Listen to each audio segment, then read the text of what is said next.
That was where it all started to go wrong, I think. And then that mind-body dualism, that dichotomy causes a whole lot of problems for people because it's caused this disconnect in how we look after ourselves, how we think about our physical health and our mental health, which are exactly the same thing. So there's a nice quote from the Royal College of Psychiatrists, which is, "There is no health without mental health." Why does movement make us feel better mentally? And if so, why can we be so resistant to moving more? Welcome to Make Movement Matter, the podcast that zooms in to both learn more about specific areas of movement with specialists, as well as zooming out on bigger picture life stories where movement has been a catalyst for change. This week, my guest, Dr. Charlotte Marriott, who calls herself the Lifestyle Psychiatrist on Instagram, is a consultant NHS psychiatrist specialising in neuroscience, a certified lifestyle medicine physician, and a nature-based coach. Her unique approach to helping people is inspirational and goes far beyond the regular practice of psychiatry. Charlotte is incredibly well informed, so I greatly enjoyed this discussion where I learned a lot about why movement really is so key to both treat and, more importantly, prevent so many issues, both mentally and physically. I started off by asking how movement affects mental health physiologically. Oh, this is a really interesting question, Wendy, and I think it's in lots and lots of different ways. So maybe we could think about some of the ways. I suppose if you think about taking a brisk walk or running or whatever form of exercise that it is that you're doing, what's the first thing that's happening is you're moving your muscles and you're also moving your blood around your body. So that's the first physiological thing that's going to have an impact on your mental health and your brain health, because you'll be oxygenating your blood better, you'll be moving that oxygenated blood to your brain, and that will be improving, all of it, the health of the brain. That's the first thing to think about, I suppose. And then also when you're moving, you're priming your muscles for accepting glucose, you're improving your glucose regulation, and that's also going to be beneficial for your mental health as well. And when we're moving, what are we doing? In our hormones, we're releasing feel-good hormones like endorphins and oxytocin, serotonin, dopamine, noradrenaline, and they make you feel good. They give you that kind of runner's high, where you feel energized and yet relaxed, but you also feel a sense of positivity and rejuvenation. So that's really important. And things like endorphins are a natural painkiller as well, so they can help you manage any pain that you might get in your muscles from exercising. But I think the really key thing that happens when we move is we produce a lot of something called BDNF, which is brain-derived neurotrophic factor. And what that is it's like a growth hormone for the brain, like a fertilizer for the brain. And it stimulates angiogenesis, which is making new blood vessels in the brain. It stimulates synaptogenesis, which is making new connections between our brain cells, and also, remarkably, neurogenesis as well. So it used to be like when I was at medical school 20 odd years ago, we were told that the brain fully develops by 25 and there's no new brain cells that occur after the age of 25. And in fact, your brain cells start dying. Heard that. I've heard that about your prefrontal cortex. Is that correct? Because in relation to my children, and they're all being male, and they're being more likely to risk take up to the age of 25, right, and then less likely to afterwards. I don't know if that's correct, but I also know that that's part of the reason that they are much higher to insure on cars up to the age of 25 than afterwards. So my assumption was, that grew and kind of stopped. Everything would just then stop. It got to its, adult stage. Exactly. And that's partly correct. It's true, because your prefrontal cortex, that's the part of your brain that does planning and executive function, risk assessment, modulates your behavior, modulates your emotional responses to things. And so, the prefrontal cortex is not fully developed until 25, and it is therefore after 25 fully developed. Ideally. But we know from sort of originally from mouse studies and now also from human studies that when we exercise, we can grow new neurons predominantly or specifically in the hippocampus, which are two parts of the brain, one in the left and one in the right hemispheres.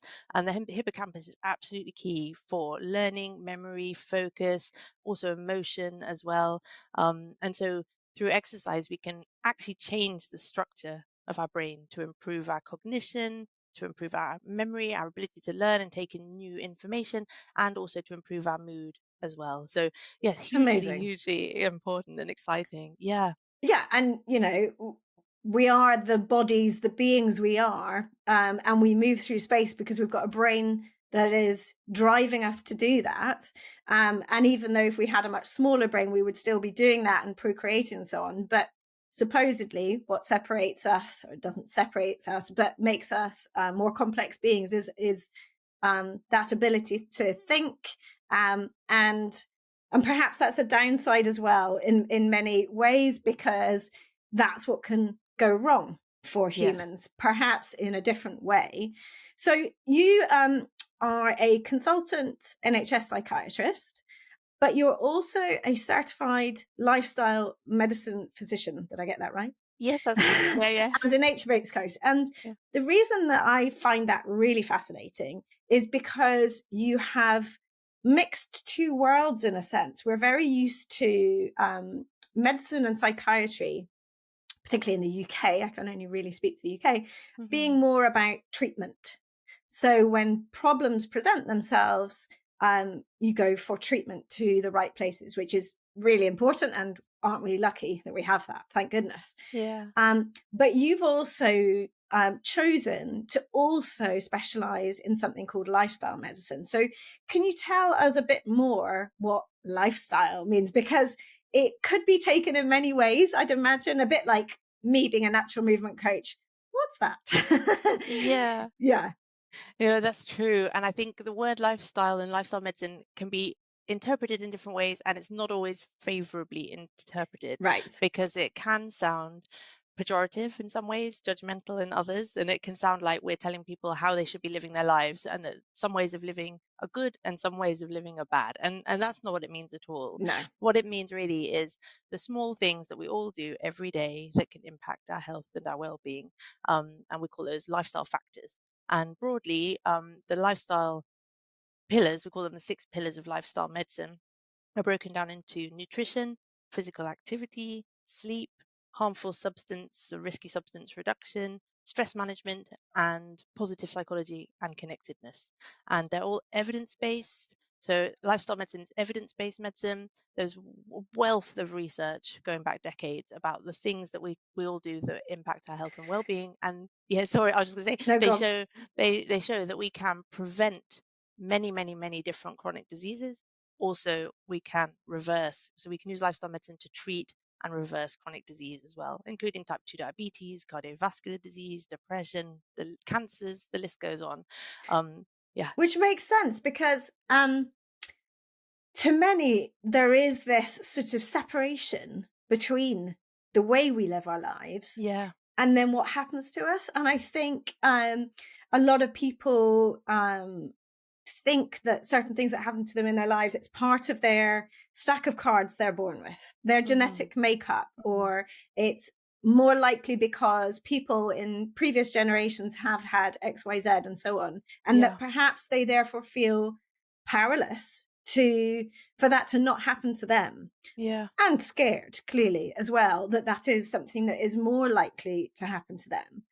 But what you're saying is that to a large extent, they have got power in their own hands, which is an empowering thing. That's amazing for someone to feel that way. But I notice in quite a lot of your stuff, you do talk about this evidence basis. And I really understand why that's important to say, because I'm sure sometimes when people see lifestyle medicine or talk about lifestyle medicine, they maybe go to thinking that it's more, I don't know how to say it nicely, Uh, airy, woo-woo yeah. Yeah. Yeah. Yeah. side of things. And yet everything you've just said had no woo-woo to me. Exactly. It was Yeah. all literally just the things we all do in our lives Yeah. that pretty much all of, I would say maybe 4 or 5 out of 6, we've got control over. We're making a Absolutely. choice about. And obviously from my world, movement, I don't speak about nutrition, I don't speak about other things because they're not my field, my specialist Sure. field, and they're not I'm not as passionate. I am in my own life, but not for others. Whereas Yeah. movement obviously is something I'm really passionate about because of my own journey. Um, so from your perspective, why did you then get into lifestyle? Because I presume lifestyle medicine wasn't there at the start when you were, well, it was around, but you didn't specialize in that for a while. So why did you sort of lean in that direction? Yeah, interesting. Well, I guess it's a long story, but just coming back to one thing you said Hmm. before I get into that was about the sort of genetic risk or the Yeah. familial risk Yes. that exists. So we know that there are genetic illnesses, for example, Huntington's chorea. If you have a parent with Huntington's, you've got a 50% chance of also Right. getting Huntington's chorea. So there are things that are genetic that we can't use lifestyle medicine to reduce the risk of. Then there are things that you may have a genetic propensity towards that you Right. can use lifestyle medicine to modulate your risk. So, for example, if you've got a strong family history of depression, it's not associated with particular genes that we know of, but it might Okay. increase your risk of developing depression yourself. But we know that if you do a lot of these lifestyle interventions, like regular physical activity and looking after your nutrition and all these other things, that you can modulate your own risk and improve your prospective risk of developing depression. So there are genetic factors, epigenetic factors, which is how we can use things that change our expression of our genes. And also, yeah, just things that can reduce our risk. So that was just one thing I wanted No, that's to bring up. very fair. Thank you for sharing that because, yeah, it clarifies it for me as well. Oh, good. Because, and these things are always nuanced, aren't they? There's Yeah, yeah. always layers, and it's important to say that. So, yeah. Yeah, thank So, what you. about you? What about me? So my own journey. I think probably for me it goes all the way back to my own childhood and my own personal experiences. So I was lucky enough to grow up in a house with a garden, so I had outdoor space. We were very, very active as kids, constantly doing things like skipping, cycling, climbing trees. I'd do gymnastics in the garden with my sister, all that kind of stuff, just constantly always outside and moving. We had a vegetable patch, and so that kind of was my upbringing. We were not wealthy by any means, but we were lucky in that respect.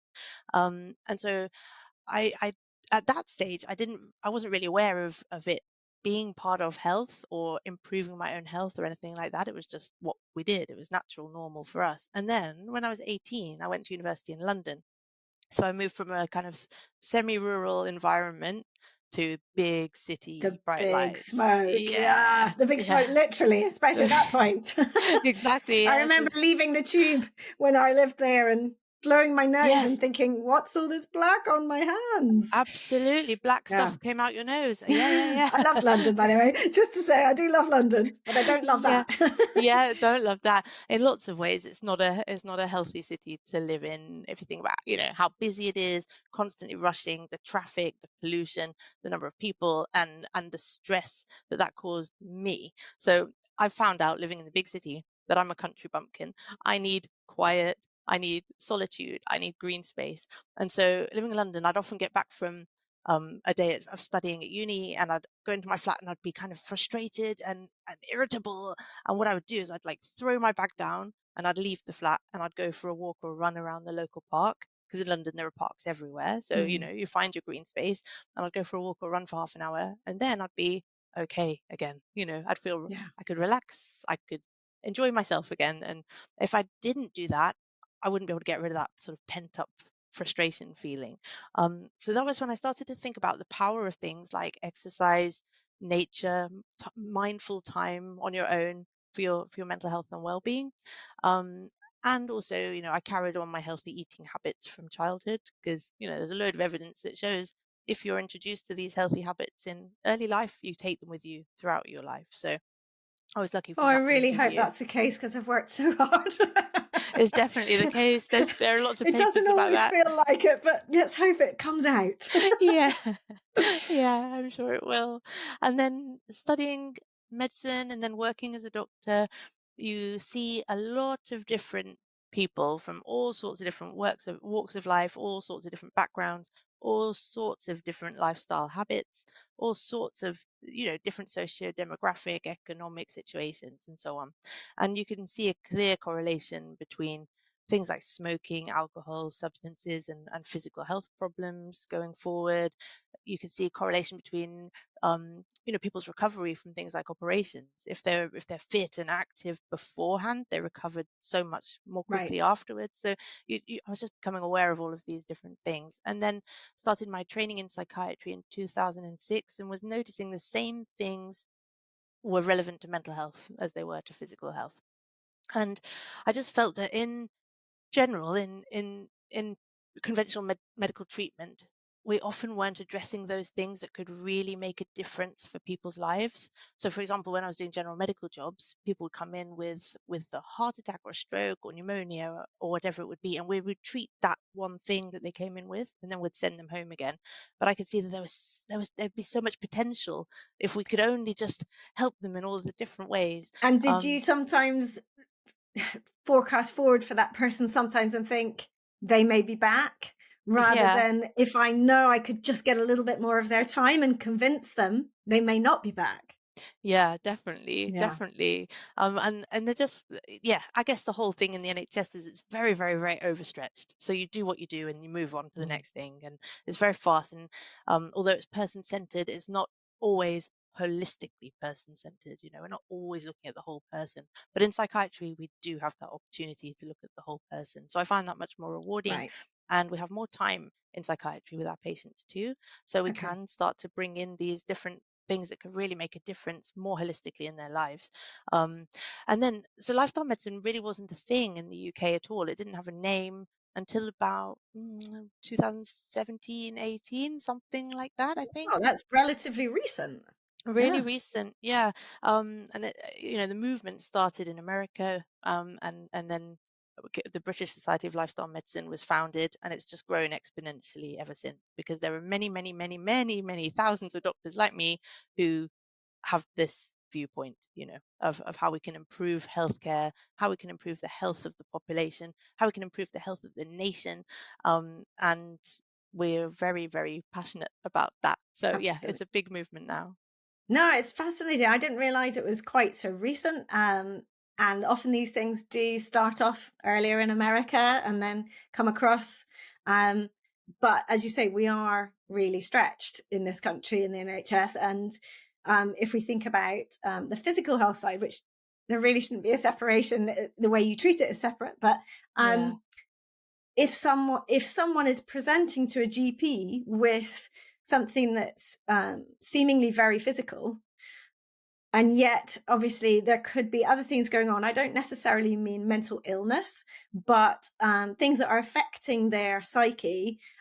They've got 10 minutes, and so for the doctor to get past the what's happening physically to try and find out perhaps why that has happened is nigh on impossible. Now, I'm not here to do the NHS down, because they're working very hard with little means. So Yeah. it's certainly not a thing. And there's lots of great people out there who we talked about Dr. Chatterjee before, who Yeah. are trying to very publicly say that there is power in your hands for those that can respond to it.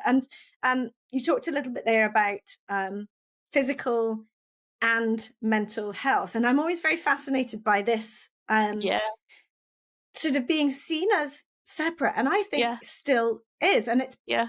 probably partially because doctors go into psychiatry or general medicine, Yeah. traditional, other, whatever you call it, physical medicine.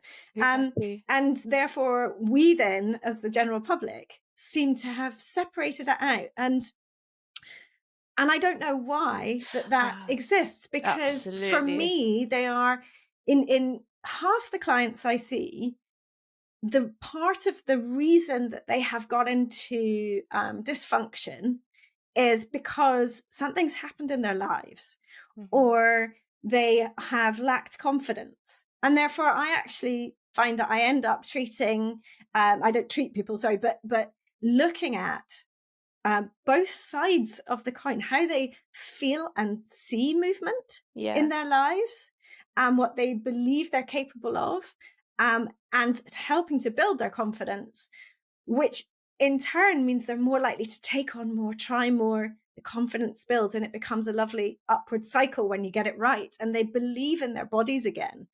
Yeah. But that's believing with the mind Yeah. in the Yeah. body. Absolutely. I And couldn't agree more. and I was just going to throw in one little story before I ask Yeah. the question about it. But so my story is very relevant here, in that when I got into injury, I have my air quotes up, because nothing happened to me. I didn't fall over. I didn't have a crash. I was out running one day and came home, and during the night I woke up and I couldn't walk. And it was a lovely run. I remember it vividly. It was a gorgeous run. And my body had effectively just said, no more, enough is enough.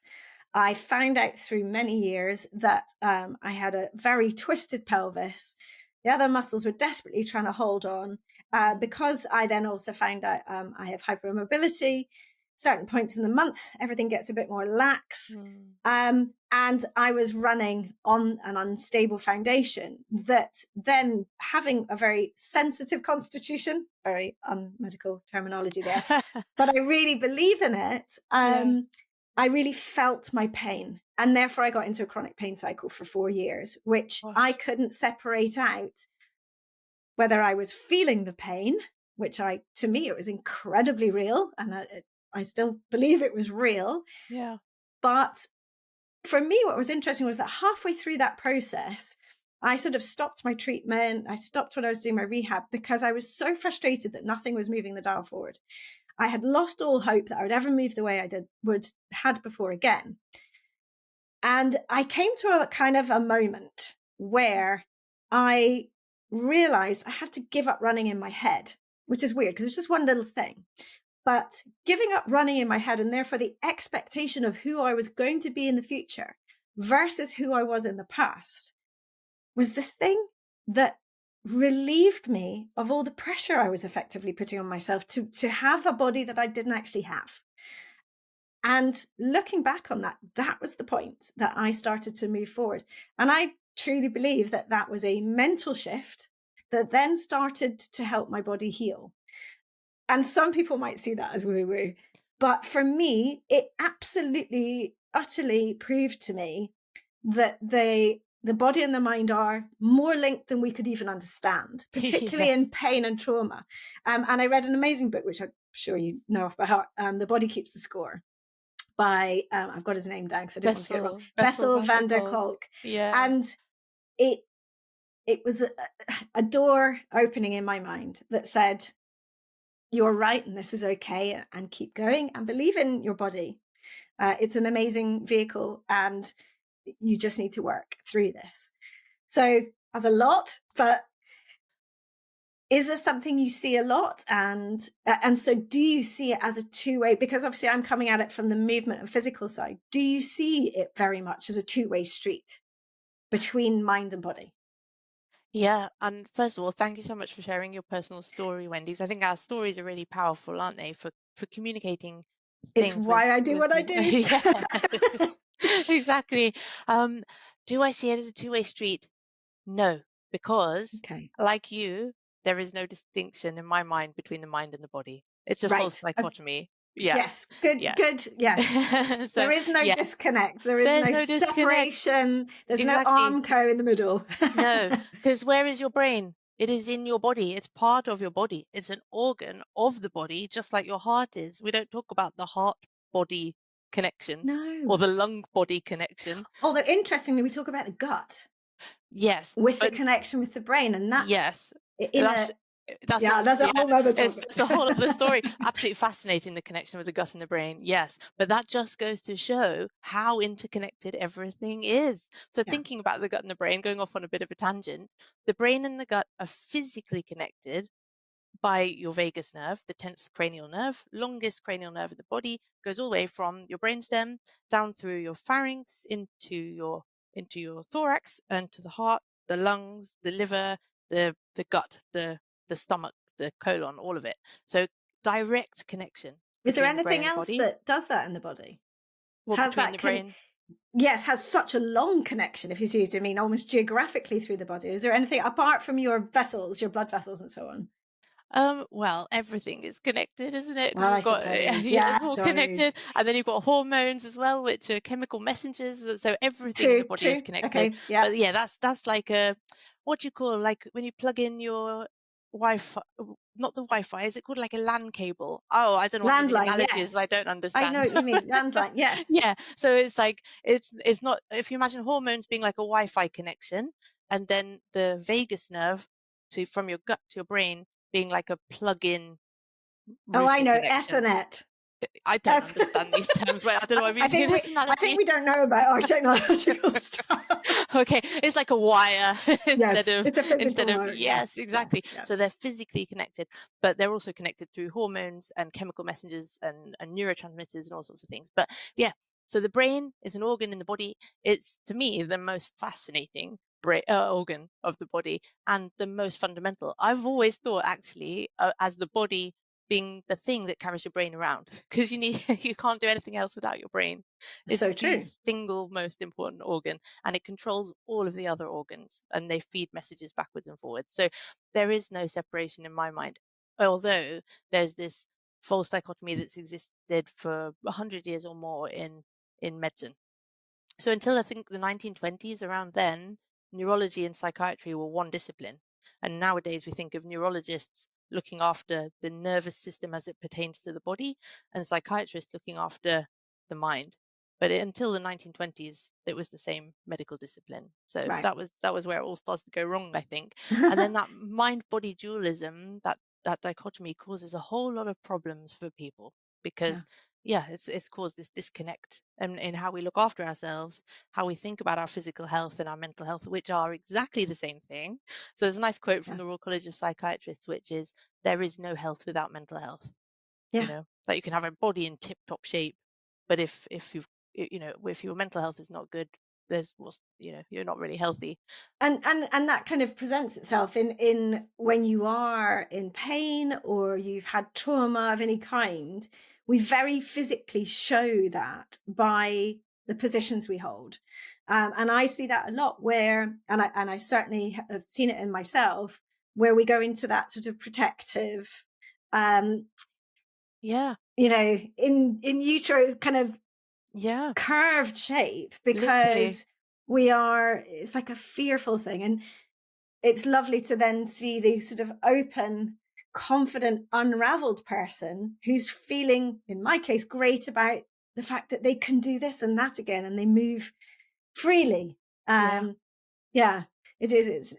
Yeah. So we're almost being given Absolutely. a signal by the body. Oh, constantly, absolutely. And that's a really nice way for everybody to understand it because you know how you feel if you get some bad news, you're crestfallen and Mm. your shoulders drop and you look down and you look inwards and you do curl in that C shape like, oh no. And then imagine you're feeling really proud of yourself. You might feel a bit puffed up. We talk about Or puffed up. arms up and Yeah, yeah, like a power we pose and yes, exactly. Yeah, exactly. So our emotions absolutely correlate with our physiology and with our physicality, 100%. And it works both ways too. Like you hear about people who do a lot of public speaking before they go on stage, they're doing power poses to make themselves feel strong and confident. And it helps if you lift your chest and you take a deep breath and and yet that's the other way around, isn't it? So yeah, if we, I don't want to say the two-way street, but it's where one is driving the other in a different way. So it's not the emotions; they're creating that confidence and that positive feeling by using their body in a certain pattern that makes them feel expansive and open yeah. and sort of this sort of excited feel to harness that to then go and do something. So yeah, that's a really good way of thinking about it the other way around. Yeah, Yeah, absolutely. yeah. Absolutely. So yeah, it's super interesting how it all works.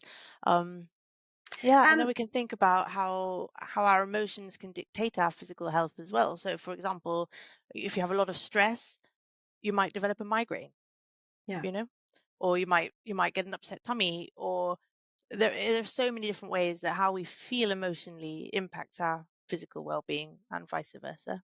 yeah. So, in terms of how you go about treatment, and I'm talking more about people who don't have, um, serious mental illness.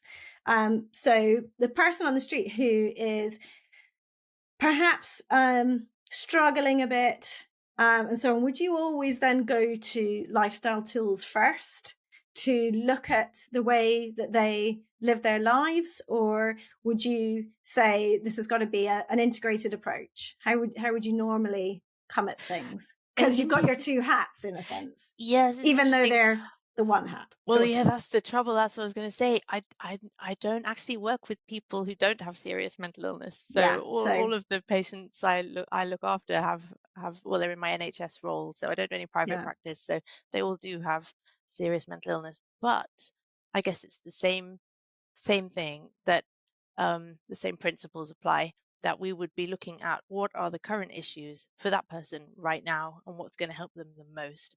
And for some people, it can be medication. For some people, it can be talking therapies. For some people, they are ready and willing and wanting to make changes in their lives and in their habits. And it's about what's the right thing for that person right now, and sort of assessing people's readiness to change, their confidence to make a change, how important it is to them. That's really key to knowing what to focus on and when. and how often do you find that you discuss movement as part of that strategy? All the time, All all the the time. time. Yeah. So I try and have these conversations with my patients all the time about, what do you eat, what are your eating habits like? Do you drink plenty of water? And doctors are always asking about smoking and alcohol and drugs and things like that, but also asking about what physical activity do you enjoy? Do you go for walks? Do you spend time outdoors? What's your sleep like? And just trying to incorporate it and make it part of what I do every day, and with varying degrees of success, because people are either interested and ready or they're not.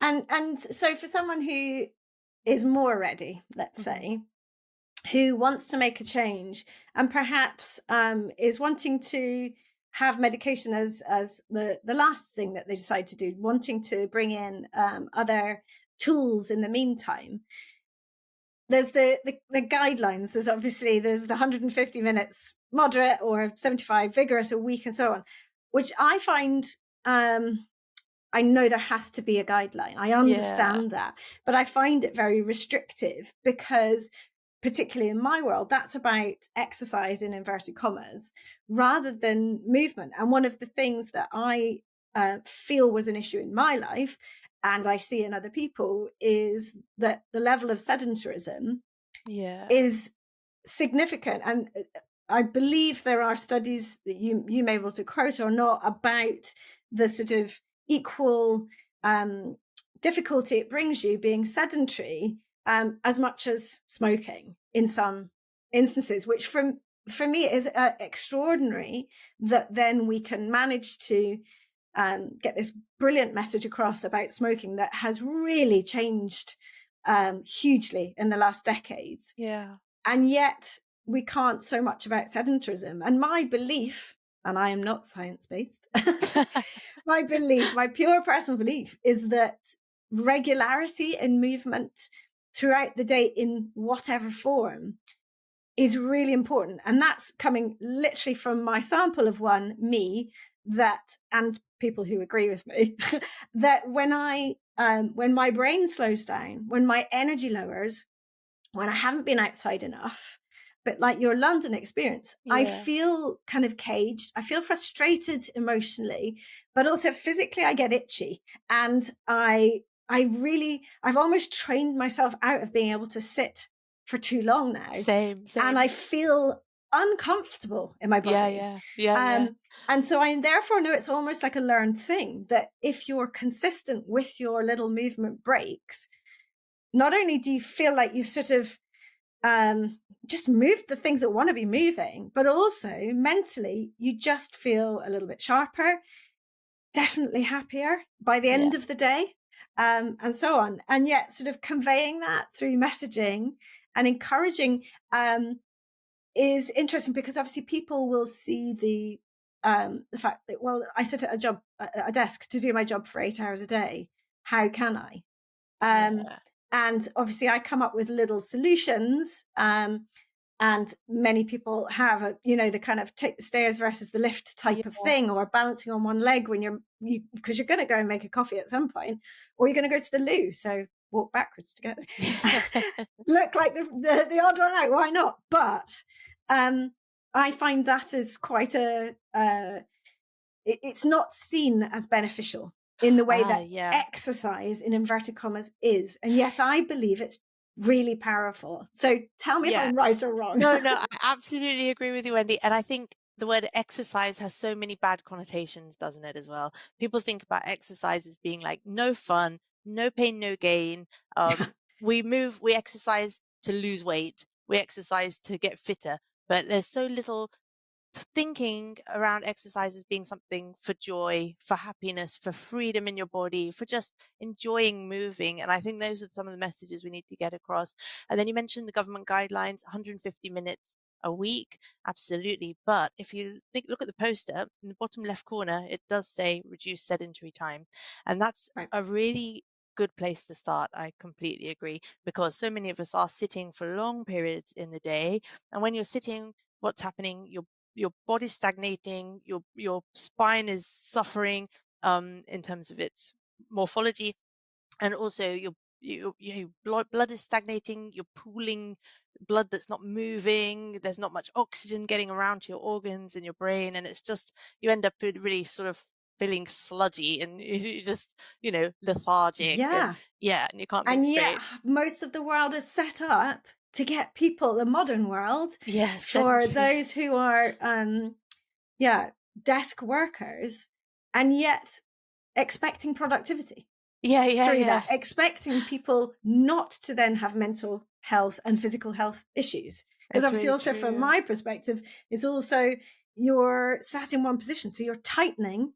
Well, Yeah. you're basically becoming a really good chair shape in your body. Yeah, And exactly, therefore, your when hip you try to then flexors. open out that shape, Yeah. you struggle. And Yeah, yet then and you you get also go to the stiff. gym potentially. So if you see yourself as a mover and you go to the gym and you expect yourself to be nice and mobile, and very few people, they may start with a warm up of a couple of stretches, but they certainly don't usually do a full joint mobility routine beforehand that would help to get them ready for exercise. And then often are doing quite high impact Yeah. work that, so it's which was me, which is why I say that was very Ah, much me, particularly through my 20s, and I think that was all worked up to what became a mm, problem. I think because mm, we're all like onions, aren't we? We've got these layers that we build up of yeah. function, dysfunction, trauma, and so on. So we become a thing, and sometimes that thing falls apart a little bit. Yeah, exactly, and you're more likely to get injured if you're not moving regularly, and then you hit the gym, you're much more likely to get injured than if you're just moving a little bit regularly throughout the day. And there's a really, really nice poster from the World Health Organization. I wish I could show it to you right now, but what it has, it's a kind of graph, and it's like a hyperbolic shape where it goes up quite steeply and then plateaus off. And along the bottom axis, it says zero exercise right at the bottom, and then you get no benefits. And then a little bit of exercise is where you hit that real upswing. Steep Yeah, curve. steep curve, exactly. Yeah. So moving from nothing to something gives you the greatest benefit in your health. And then if you add on a bit more, you get a little bit more benefit. You run a marathon, a little bit more benefit. But really, the biggest impact on your health and well-being comes from when you go from doing nothing to just something. And something can be so small. It can be just reducing your sedentary time. It can be just dancing to a song. It can Yeah, be taking yeah. the stairs instead of a lift. So that's the real key thing, is to make it so small and easy that the benefits are huge, and it's not a hard task. It's not running 5K. It's not hitting the gym. It's just doing something, just one small thing. And I think also the thing that is harder for people to then do those things consistently is that connection, because it's almost like, okay, I believe you, but I don't necessarily feel it.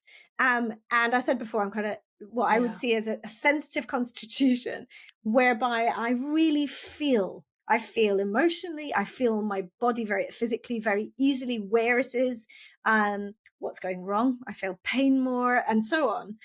Whereas a lot of people don't feel in the same way because they've never had that sort of connection. I don't know whether Yeah. there is a real physical thing, but how do we convince those people that just moving the dial that tiny little bit is worth doing consistently and making a habit?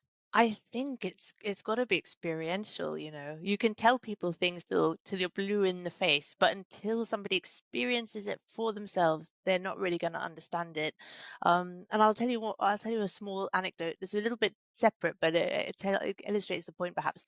So I was doing this outdoor coaching day for a charity, and we had a whole load of police staff come to spend the day, and we did coaching activities. And this one lady arrived, and she was just like, "I'm only here so I can get out of the office. I hate being outdoors. I want to be at home on my sofa watching Netflix. That's what I want to be doing. So let's just get on with this." And then I was talking to her about being outside and why she didn't like it, and all of this, and she was like, "It's fine, it's fine." And she sat down in this armchair, not an armchair, deck chair. She sat in this deck chair. She sat in this deck chair, and she just progressively, you could see her body just relaxing more and more and more. And within half an hour of sitting in this field, she went, "Oh, I feel amazing.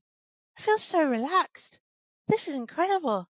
Maybe, maybe I do like being outdoors."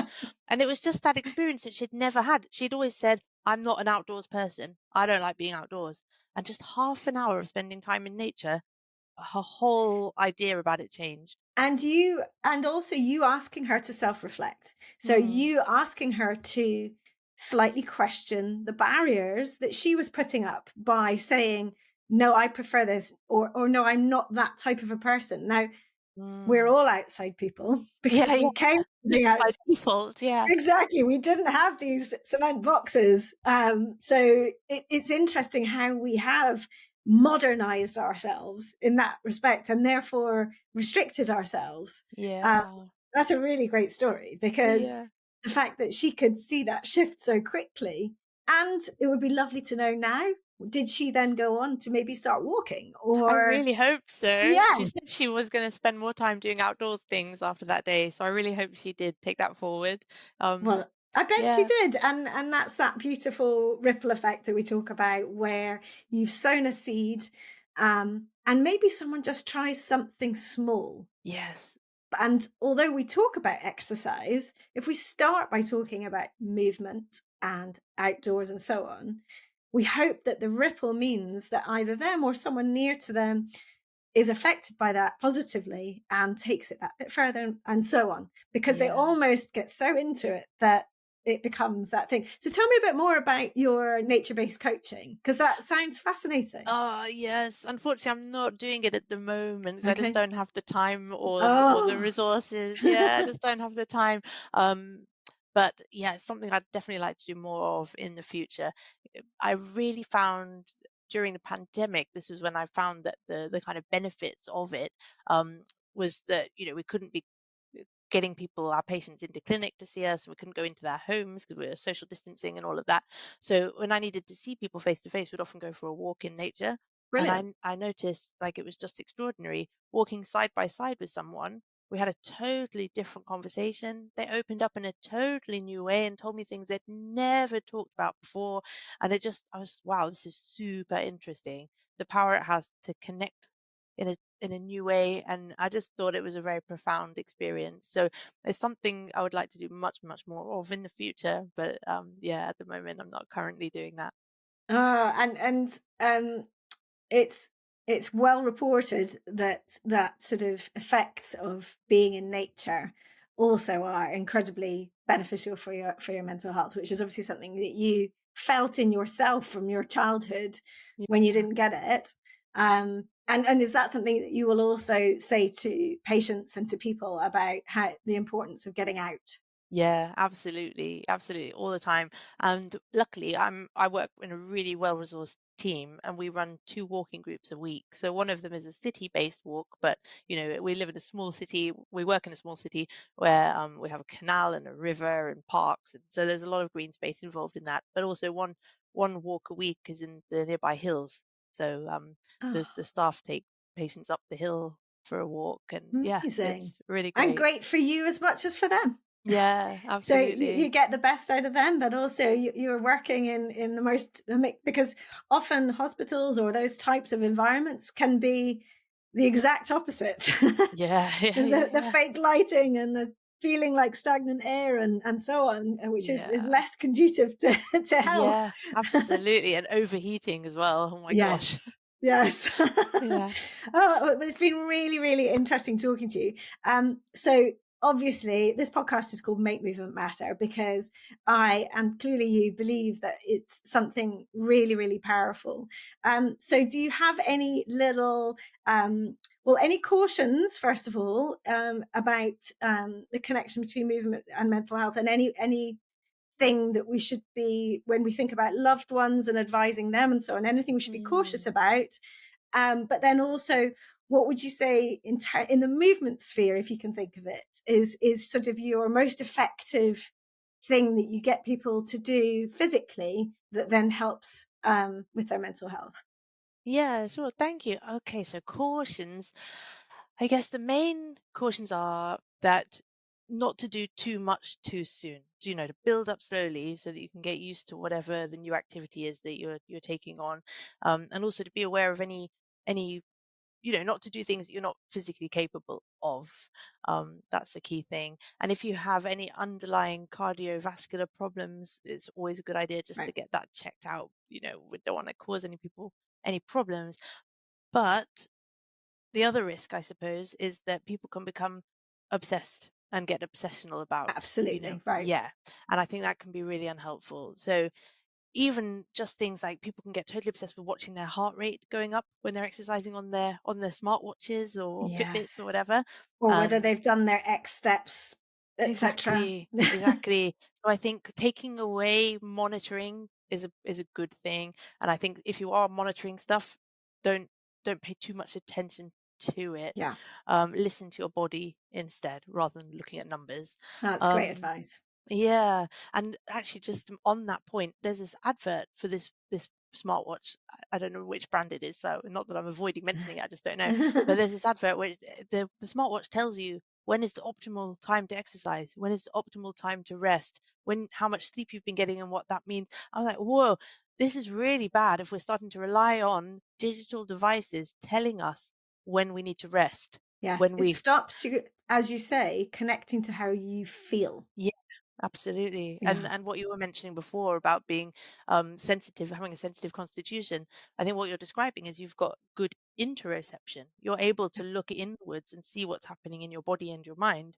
And the more we're relying on external devices to tell us, we're in big trouble if we're yeah, doing that, yeah. I think. That's my personal view. So No, I would completely agree. And I had a smartwatch, and apart from the fact I didn't work out how to turn off the pingers, like we were talking about before, the yeah, notifications, was I yeah, absolutely hated. I did notice how much, not necessarily how much it drove me to change my behavior, but how it made me over assess. And mm, one thing that I learned with chronic pain was that part of the reason that I felt like it kept going was that I subconsciously and consciously regularly checked in on how my pain was, that moment, right. that time, that position, whatever. And actually, when I started to improve, it was because I managed to release myself from that checkup all the time. Yeah, And it's the same thing with one of these monitors, where, as you say, you can become over obsessive about it. yeah. And it either drives you to make positive change, or you use it as something to beat yourself up with. Yeah, a stick to beat yourself with, or it makes you really anxious. Oh my gosh, Yeah. my heart rate's gone up. Oh my gosh, what does that mean? Have I got a cardiovascular problem? And oh, why, what do I need to be doing differently? And it can make you very, very, very anxious. So I think And it can be otherwise, you wouldn't know necessarily about the heart rate exactly, unless you felt it going a little bit faster, as it may normally do, because you've exactly. got up very quickly and then gone straight up the stairs or whatever. Yeah. Yes, exactly. So I think that's one caution I would have. And then what was your other question? What So would I I was just advise? saying, what was what's the thing that has that's in the movement sphere that you recommend to people that you feel sort of moves that needle the most to help Oh, them improve their mental health? yeah. I would say find the one thing that you can do for just 5 minutes a day that brings you joy. So if you only find it very, very small, 5 minutes, everyone can find 5 minutes, I'm sure. And if it's going for a quick walk or, dancing in the kitchen or doing some weight training, if that's what you enjoy, just 5 minutes a day, because we can be quite all or nothing in our approach as human beings. Kind of like, well, I wanted to go for a run, but I don't have 45 minutes, so I won't bother. And I Or couldn't change and get sweaty. Yeah. exactly. So we can be really all or nothing. But if you just aim for 5 minutes, it makes it so accessible that you've got no excuse not to do it. So you just say, well, I haven't got half an hour, but I'm just going to go for 5 minutes. Or I feel really low in energy today and I don't feel like going for a run, but I'll just go for a walk for 5 minutes instead. But by the time you've done 5 minutes, you're going to be feeling different. It's going And you to might do another 5. yeah, exactly. Or you might just keep going and do a half hour or whatever. And even if you don't keep going and do more time, 5 minutes a day is better than 0 minutes a day. Yeah. And 5 minutes every day adds up over the course of And a it, week. and with your curve, it's way better than not Yes. doing 0 minutes. Yes, yeah, Yeah. absolutely. And if it's something that brings you joy, makes you happy, and is good for relieving stress or calming you down or just shifting your mood, all of those things can be just so helpful. And applauding yourself for having done it. Because I Absolutely. think that for me, that sort of looping back in the cycle means you're far more likely to do it again, because you have literally almost physically patted yourself on the back to say, yeah, I did that. And I didn't want to, but do you know what? It made me feel better. So I registered it made me feel better. And I registered that it feels good to have done the thing that I set out to do. Definitely, Yeah. definitely. And my other top tip in that then would be don't let the weather hold you back. 'Cause especially in the Brilliant. UK, Oh, sometimes it's pouring with rain, you think, oh my gosh, there's no way. But I have a dog, so I have to walk my dog. Sometimes it's pouring with rain. I don't feel like going out, but I do. And then I find like it's really just made me feel so happy. The rain is coming, I'm wet, it doesn't matter. It's just joyful. yeah. And if you just surrender, I am going to get wet. What's the Yeah, worst that's going to happen? I'm going to be wet. Well, I am going to get out the shower. At least I've got clothes to cover some of me. Yeah, I think once you decide to move that barrier aside, mm, then it's only good. And I always believe myself, and I rarely see it as different in others. You rarely regret moving.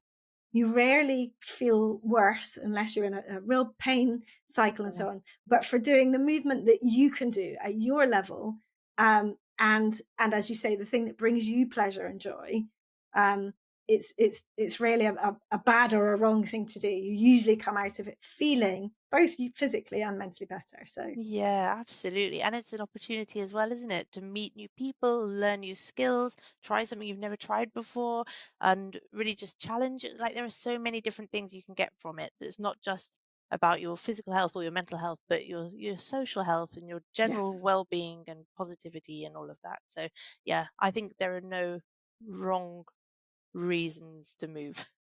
exactly. Love that. We'll definitely end there. That's perfect. The perfect positive. Thank you so much for coming on the podcast. I'm really, really grateful for your time and your insight. And I really enjoyed our discussion. Oh, thank you so much. I loved it. Thank you for having me. I always love hearing my guests' movement stories or learning from them about topics they're passionate about. I hope you've enjoyed listening, and if you have, you can help by doing 3 things. First, press the follow button to tell podcast platforms you want to listen again. Second, please give the show a 5-star rating and leave a review about why you liked it. And third, I'd love you to share it with friends and family or on your socials, for which I'm truly thankful. Finally, if this podcast is making you want to start reclaiming your own movement, join me in the Reclaim Movement membership for classes, both live and by replay, and countless videos of mini movement breaks to add into your daily life, covering practical and fun, important natural movements. Visit reclaimmovement.co.uk/membership to get started with your 7-day free trial. See you for the next episode, and thank you so much for listening.